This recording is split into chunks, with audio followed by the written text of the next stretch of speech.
And best of luck with that one. Now, he didn't make it to the final, but that's not stopping former X Factor contestant Danyl from trying to break the States. What is the old big dreams and big ego? I went to find out when he visited Dublin last week.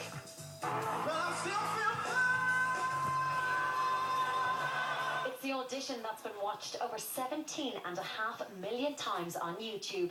And Simon Cowell said back in 2009 that it was the best first audition he had ever seen. But this wasn't the first time that Danyl had auditioned for the X Factor. His previous attempt failed at the first hurdle, and he didn't even meet the judges. Yeah, I auditioned on the Only Lewis year. So did Ollie Murs, so did Stacey Sullivan, so did Lisa Jones, so did Joe McEltry, so did Rachel Adedeji. Loads. Why did you guys not get through that time then? What was it that was different? I think sometimes it's you're not ready.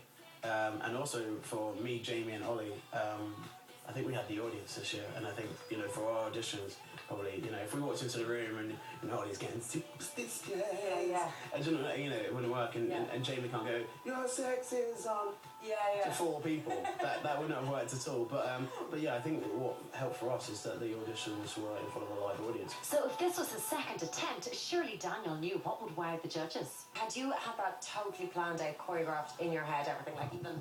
Do you know what I mean? Do that again? I was terrible at it. I wish I'd rehearsed that little move. But do you know what I mean? Like, you obviously had planned, and I just had a perfect... It was funny because I had 2 other songs to sing that day, and they had to choose which song I was going to sing, and they said that one.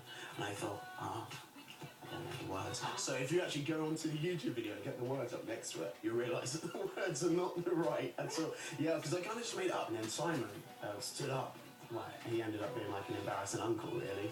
Yeah, an embarrassing uncle that has the power to make you a superstar. On the work front, Danyl is writing an album which he'll record in New York, and he's just bagged a part in the TV show Benidorm. And his fans from his X Factor days are still staunch supporters. Tell me about Danyl's finals. Am I saying this right? Because when I was contacted about this very interview, I presumed it was management that was coming to me. Then I had to Google, and I was like, hang on a second, these are your fans. Tell me about the whole setup.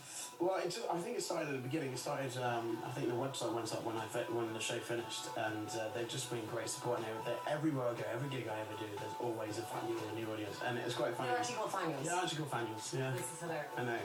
I didn't make it up, by the way. I did not make it up. It wasn't me. At the beginning, I was like, who are these weird lot? But you know how many of them are there? Well, to be honest, there's probably about 10 of the main hardcore ones. Yeah, hardcore ones. And then there's many more get little perks. And so they look after me and I look after them. Are you dating any of them? Talking of perks? All of them. Well, at least then everyone gets a piece of him. As for Danyl giving his fans an album, we'll just have to watch this space. So Izzy is nice and real. Yeah, he's not actually arrogant at all. Once you meet him, he was a lovely fella. Now, that's all from us for tonight, but coming up on tomorrow's show, Mars